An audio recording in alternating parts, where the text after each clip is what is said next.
اعوذ باللہ من الشیطان الرجیم بسم اللہ الرحمن الرحیم سورۃ القمر بسم اللہ الرحمن الرحیم اقتربت الساعۃ وانشق القمر۔ قیامت قریب آ چکی ہے، اور جیسا کہ میں عرض کر چکا ہوں کہ قیامت کی نشانیوں میں سے سب سے قطعی اور یقینی نشانی حضور کی بعثت ہے۔ انما بعثت انا والساعۃ کہاتین، میں اور قیامت ایسے ہیں، میرے ساتھ جڑی ہوئی قیامت آ رہی ہے، اب کوئی فصل نہیں ہے زیادہ۔ اور آپ کو معلوم ہے اللہ کا ایک دن 1000 برس کا ہے، تو ابھی تو 1.5 دن بھی نہیں ہوا نبی اکرم صلی اللہ علیہ وسلم کے انتقال کو، اللہ کے حساب سے 1.5 دن نہیں ہوا۔ بہرحال قیامت قریب آ چکی ہے۔ اس سے آگے چل کر ہم دیکھیں گے ایک صورت میں یہ آیت بھی آئی ہے، انہم یرونہ بعیدا ونراہ قریبا، یہ اسے دیکھ رہے ہیں بہت دور اور ہمیں وہ سامنے نظر آ رہی ہے۔ ہمارے علم میں ہے کہ وہ تو قیامت جو ہے وہ کھڑے ہوئے اسرافیل اور سور کو منہ پہ انہوں نے لگا رکھا ہے، بس ذرا سا اشارہ ہمارا ہے کہ اس کے بعد وہ سور میں پھونک مار دیں گے۔ اقتربت الساعۃ وانشق القمر، اور ہو گیا، 2 ٹکڑوں میں منقسم ہو گیا۔ یہ ایک خرق عادت بات، میں اسے معجزہ نہیں کہہ رہا، اس لیے کہ میں نے معجزے کی جو بات ہے وہ پہلے بیان کی ہے۔ ہر رسول کا معجزہ وہ ہوتا ہے کہ جو دعوے کے ساتھ پیش کیا جائے، اور پھر خاص طور پر جبکہ مطالبہ کیا جا رہا ہو۔ اس قسم کا کوئی معجزہ محمد الرسول اللہ صلی اللہ علیہ وسلم کا سوائے قرآن کے نہیں ہے۔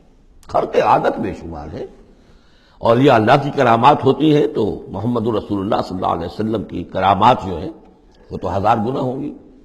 اسی قسم کا ایک واقعہ یہ ہے کہ آپ منا میں تشریف فرما تھے، اور بھی لوگ تھے، ان میں سے کسی نے کہا کہ کوئی نشانی ہو، آپ نے کہا آسمان کی طرف دیکھو، انگلی کی اور وہ چاند سب نے دیکھا کہ 2 ٹکڑے ہو کر ذرا سا ہٹ کر ایک دوسرے سے دور ہو کر پھر آ کر جڑ گئے۔ وانشق القمر۔ اب اس پر بعض لوگوں نے تو اس اعتبار سے اعتراض کیا جس اعتبار سے ہر خرق عادت کی تعویل کرنے کی کوشش کی ہے، سر سید احمد خان مرحوم اور ان کے مکتبہ فکر کے جو لوگ ہیں۔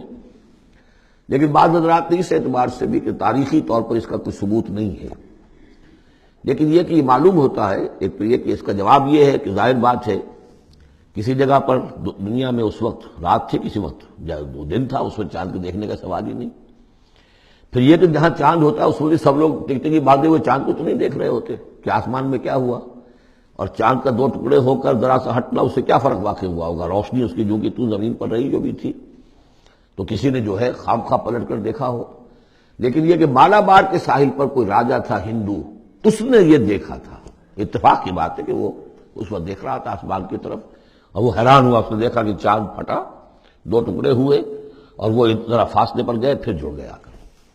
بعد میں اسے جب اسلام کی یہ دعوت پہنچی اور یہ آیت بھی پہنچی تو اس نے اسی گواہی دی کہ میں اس کا چشمدید گواہ ہوں، پھر وہ اسلام لایا۔ واللہ اعلم۔ اقتربت الساعۃ وانشق القمر وان یروا آیۃ یعرضوا ویقولوا سحر مستمر، اور اگر وہ دیکھیں کوئی آیت، کوئی نشانی، تب بھی اعراض کریں گے اور کہیں گے کہ یہ تو جادو ہے جو چلا آ رہا ہے پہلے سے۔ وَكَذَّبُوا وَاتَّبَعُوا أَهْوَاءَهُمْ، اور انہوں نے تکذیب کی، جھٹلایا اور اپنی خواہشات کی پیروی کی۔ وَكُلُّ أَمْرٍ مُسْتَقِرٌ، اور ہر معاملہ جو ہے اللہ کا امر کا وہ ایک وقت معینہ کے لیے قرار پا چکا ہے۔ ہر کام کے لیے اللہ تعالیٰ کی اسکیم میں ایک وقت ہے، اس سے پہلے وہ کام نہیں ہوگا۔ لیکن یہ کہ انسان کا کام یہ کہ اپنا فرض ادا کرتا رہے، وہ کام کب ہونا یہ اللہ کا کام ہے، اللہ کے ذمہ ہے۔ ہمیں اقامت دین کی جد و جہد کرنی ہے، اس لیے کہ ہمارا وہ فرض عین ہے، ہمیں تو وہ جد و جہد کرنی ہے، ہماری نجات کا دار و مدار اس پر ہے۔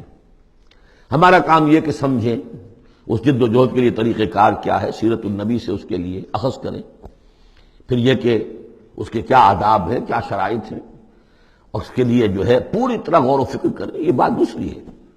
پھر نظر ثانی بھی کرتے رہے، کیونکہ اب کوئی معصوم تو ہے نہیں کہ جس کے پاس وقتاً فوقتاً جو ہے وہی آ رہی ہو اور ہدایت مل رہی ہو۔ اجتہاد ہی ہے، اجتہاد میں خطا بھی ہو جاتی ہے، بڑے سے بڑے آدمی سے ہو سکتی ہے، لیکن یہ سب کچھ اپنی جگہ پر، فرض اپنی جگہ ہے، جد و جہد کرو۔ باقی ہو سکتا ہے تمہاری زندگی میں نہ آئے، کوئی پرواہ نہیں، تمہیں اپنا فرض ادا کرنا ہے، تم سرخرو ہو جاؤ اللہ کے ہاں کہ اللہ میں نے زندگی اسی کام میں لگا دی، بس تم کامیاب ہو جاؤ۔ باقی کب اللہ کو یہ کرنا یہ اللہ جانتا ہے۔ اس حوالے سے اصل میں جو لوگ ذرا ان چیزوں میں عجلت کے شکار ہو جاتے ہیں، پھر وہ یہ ہے کہ اگر دیکھتے ہیں کہ یہ تو کام نہیں ہو رہا، سیدھے طریقے سے نہیں ہو رہا، تو الٹے سیدھے طریقے، ٹیڑھی انگلیوں سے گھی نکالو گا، سیدھوں سے نہیں نکل رہا، بائی ہک اور بائی کروک، دائیں بائیں سے کسی طریقے سے، پھر وہ غلطیاں ہوتی ہیں، پھر وہ تحریکیں جو ہیں غلط راستوں پہ پڑ جاتی ہیں۔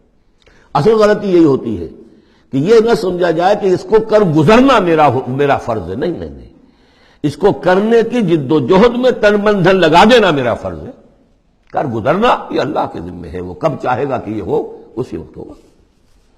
وَلَقَدْ جَاءَهُم مِّنَ الْأَنبَاءِ مَا فِيهِ مُزْدَجَرٌ، ان کے پاس وہ خبریں آ چکی ہیں، انباء الرسل، جس میں ڈانٹ ہے، ان کے لیے تہدید ہے، اگر ان خبروں کو وہ سنیں اور سمجھیں تو ان کے لیے بھی اس میں سبق ہے۔